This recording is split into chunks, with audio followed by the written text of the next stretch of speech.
I know this sounds impossible, but 20-year-old Ava Reed bought an abandoned bus station for $11 because it was cheaper than another night in her car. She wasn't looking for a miracle. She wasn't looking for treasure. She just wanted a door she could lock from the inside. But in the back of that forgotten station, behind a row of rusted lockers no one had opened in years, Ava found Locker 6. And inside Locker 6 was a bus ticket that had never been used, a cassette tape with her mother's voice on it, and a birth certificate with a last name Ava had never seen before. That was the moment she realized the woman everyone said had abandoned her had actually been trying to come back. But to understand why that locker mattered, you have to understand what Ava had been told her whole life. Her mother, Claire, left when Ava was 5. That was the story. Her Aunt Paula told it so many times, it became fact. She chose the road over you, Paula would say, folding laundry at the kitchen table like she was talking about bad weather. Some people are just born selfish. Ava learned not to ask questions, not because she stopped wanting answers, but because every answer hurt worse than the silence. Paula raised her after Claire disappeared, but raised is a generous word. Ava had a room, yes. She had food most nights. She had school clothes from thrift stores and a place at the table if Paula's boyfriend wasn't in a bad mood. But she never had safety. She never had softness. She never had anyone look at her and say, "You're not too much." On Ava's 20th birthday, Paula handed her a grocery bag filled with mail, a cracked phone charger, and the framed picture Ava kept of Claire. "Look," Paula said, standing in the hallway with her arms crossed. "You're grown. I did my part." Ava stared at her. "You're kicking me out on my birthday?" Paula sighed like Ava was being dramatic. "I'm not kicking you out. I'm letting you stand on your own." Ava looked past her aunt into the house where she had grown up feeling like a guest who overstayed. "You know what hurt the most?" Ava said quietly. "It's not even that you want me gone. It's that you look relieved."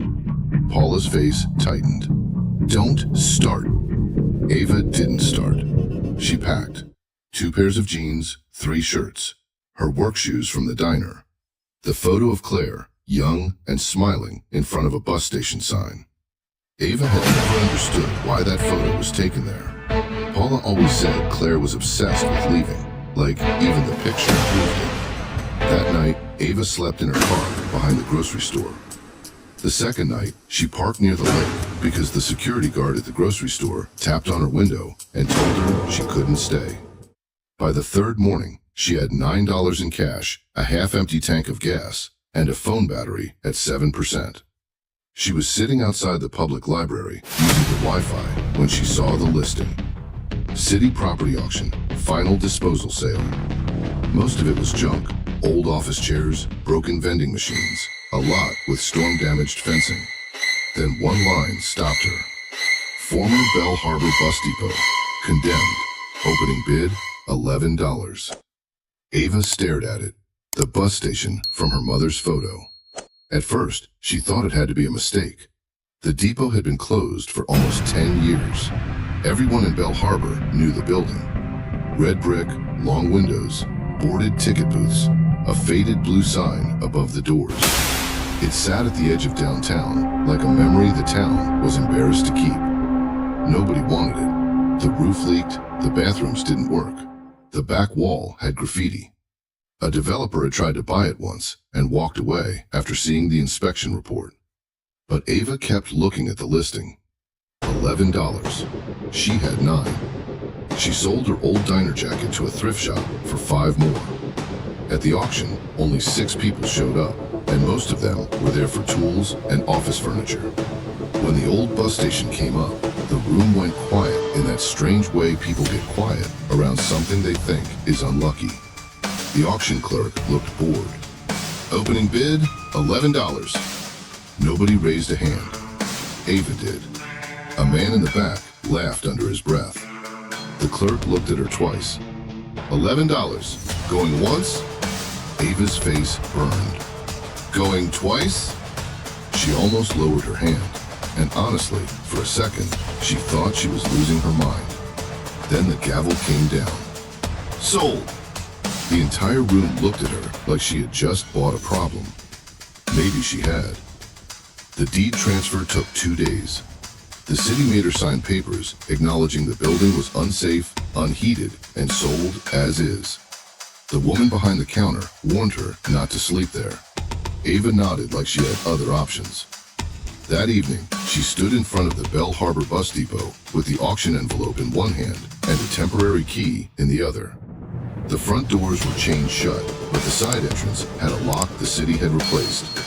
The key turned with a hard scrape. The door opened into air that smelled like dust, old rainwater, cold metal, and something faintly sweet, like stale coffee from another lifetime. Ava stepped inside. The lobby was bigger than she remembered from the outside. Long benches ran down the center, their wooden seats cracked and gray. The ticket counter windows were clouded with grime. A large clock hung above the old departure board, frozen at 3:17. 3:17. Ava noticed it because her mother's birthday was March 17th. She told herself it was nothing. But then she saw the mural. On the far wall, under peeling paint and water stains, someone had painted a map of bus routes crossing the country. Thin blue lines connected towns and cities Ava had never seen. Nashville, Richmond, Tulsa, Denver, Phoenix. And near the bottom corner, carved into the wooden frame around the map, were 2 initials, C.R. Claire Reed. Ava touched the letters with her fingertips. Her mother had been here. Not just in a photograph. Here. She walked deeper into the station. Behind the ticket counter, old papers still sat in trays. The dispatch room smelled like dust and machine oil. A rotary phone sat on the desk, its cord cut. In the break room, a calendar from 15 years ago still hung crooked on the wall. Then Ava found the lockers. They were in a narrow hallway near the old baggage claim, 20 metal doors painted dark green. Most were dented. Several hung open. A few had broken handles. But locker 6 was clean. Not polished, not new, just clean, as if someone had wiped it down long after everything else was abandoned. Ava pulled at the handle. Locked. There was no key. She searched the ticket counter. Nothing. She searched the drawers in the dispatch room. Nothing. Then, under the old clock in the lobby, she noticed a loose brass plate. It looked decorative, part of the wall, but one corner sat out slightly, not enough for most people to notice. Ava slid her fingernail behind it and pulled. The plate opened on a tiny hinge. Behind it was a small envelope. On the front, in faded handwriting, were 2 words. For Ava. Her knees nearly gave out. She opened it with shaking hands. Inside was a small key and a note. If you found this, then you came back to the station. I'm sorry it took so long for the truth to reach you. Locker 6. Ask Manny about the blue ticket. Ava read the note again. Ask Manny. She didn't know anyone named Manny, but she knew locker 6. She went back to the hallway, slid the key into the lock, and turned it. The locker opened with a metallic pop. Inside was not money, not jewelry, not anything that would fix her life in a simple way. There was a canvas bag, a cassette tape, a bundle of letters tied with blue ribbon, and a small envelope containing a bus ticket. One-way ticket, Bell Harbor to Tucson. Passenger name, Claire Reed. Date, 15 years ago. Departure time, 3:17 p.m. Ava stared at the ticket until the numbers blurred. Her mother's birthday, the frozen clock, the departure time. This was not random. This was a trail. She sat on the floor in front of the locker and opened the first letter. Ava, it began. I don't know what Paula told you. I don't know if she kept any of my letters. I don't even know if you remember my voice. But I need you to know something before anything else. I did not leave you because I wanted to. Ava pressed the paper flat against her knees. Her breathing changed. The letter continued. I was supposed to take you with me. That was the plan. Manny was going to drive us to the station after your school pickup. I bought 2 tickets, mine and yours. But when I came home that morning, you were gone. Paula said you were at the doctor. She said you were sick. She said if I really loved you, I wouldn't drag you across the country with no money and no apartment waiting. Ava's hands shook harder. I believed I could come back the next day. Then she changed the locks. Then she filed something I didn't understand. Then every time I tried to see you, someone told me I was unstable, unfit, a flight risk. I was 26, broke, exhausted, and I made the worst mistake of my life. I got on the bus alone because Manny said I needed to get somewhere safe first. I thought I was leaving for 1 week. I spent the rest of my life trying to get back. Ava stopped reading. For years, she had pictured her mother walking away without looking back. Now she saw something else. A young woman at a station holding a child's ticket in one hand, waiting for a daughter who never arrived. That's when Ava noticed the second ticket. It was stuck behind Claire's. Same date, same route. Passenger name, Ava Reed. Age, 5. Ava covered her mouth. There are moments when the truth doesn't feel like relief. It feels like the floor disappearing. She sat there in the abandoned bus station, surrounded by dust and rusted lockers, and cried so hard she couldn't make sound. The cassette tape was still in the canvas bag. Ava found an old portable player in the dispatch room. It took batteries, and by some miracle, the gas station down the street still sold them. She waited until night to play it. Maybe because some truths feel safer in the dark. The station was quiet, except for rain tapping on the roof and dripping into a bucket she had placed under the leak. She pressed play. Static. Then, a woman's voice. Soft. Tired. Familiar in a way Ava could feel, but not remember. Okay, Ava baby, if this tape ever finds you, I need you to listen all the way through. I know how this sounds. I know people probably told you I chose to leave. But I bought 2 tickets. I packed your little purple backpack. You had that stuffed rabbit with one ear missing. You called him Mr. Hop. Ava gasped. She remembered Mr. Hop. She had never told Paula she remembered. Claire's voice cracked. I waited at gate 3 until the driver told me they had to go. Manny kept saying, Claire, if you stay, Paula will call the police again. I didn't know what to do. I thought if I left, got settled, found work, I could fight from there. But every letter came back. Every phone number changed. And then Manny told me Paula said you didn't want to see me. Ava shook her head. No, she whispered. No, I didn't know. The tape clicked softly. I never stopped loving you. Believe me, I need you to believe that. If I die before I can tell you in person, go to the station. Manny promised he'd hide everything there. The blue ticket proves I bought a seat for you. The court papers prove Paula lied. And the name on your real birth certificate. That's the part she never wanted you to know. Ava froze. The birth certificate. She opened the canvas bag again. At the bottom was a sealed plastic sleeve. Inside was a birth certificate. Her name was there. Ava Claire Reed. Mother, Claire Elise Reed. Father, unknown. But beside it was a second document, an amended certificate Paula had used years later. Ava Paula Reed. Guardian, Paula Dempsey. Ava stared at the middle name. Paula had changed it. She had taken Claire's name out of Ava's name and replaced it with her own. That was the part nobody warned her about. The little thefts hurt too. Not just the house. Not just the letters. Not just the years. Her name. Ava slept on a bench in the station that night with the canvas bag under her jacket. The next morning, a man unlocked the front doors from the outside. Ava woke up fast, heart pounding. He was older, maybe late 60s, with silver hair, a rain jacket, and keys hanging from his belt. He stared at her, then at the open locker, then at the canvas bag. You're Claire's girl, he said. Ava stood slowly. Are you Manny? The man's face changed, like hearing his name from her mouth hurt him. Yeah, he said, I was. He owned the small garage behind the station. He had been the depot mechanic when it was still running. He explained that he had kept an eye on the building for years, even after it closed. He couldn't stop the city from auctioning it, but he had hoped the right person would find the locker before demolition. Why didn't you find me? Ava asked. Manny looked down. I tried, he said. Listen, I know that sounds weak after all this time, but Paula had papers, legal papers. Every time Claire filed something, Paula answered with something worse. Then Claire got sick in Arizona. By the time I knew how bad it was, his voice broke. Ava didn't speak. Manny pulled an old photo from his wallet. Claire, thinner than in Ava's picture, standing outside a diner in Tucson, holding a sign that read, Ava Fund. She saved money for you, Manny said. Tips, paychecks, anything she could. Not much at first, then more. She sent it to Paula for years. Paula told her it went to school clothes, medicine, rent.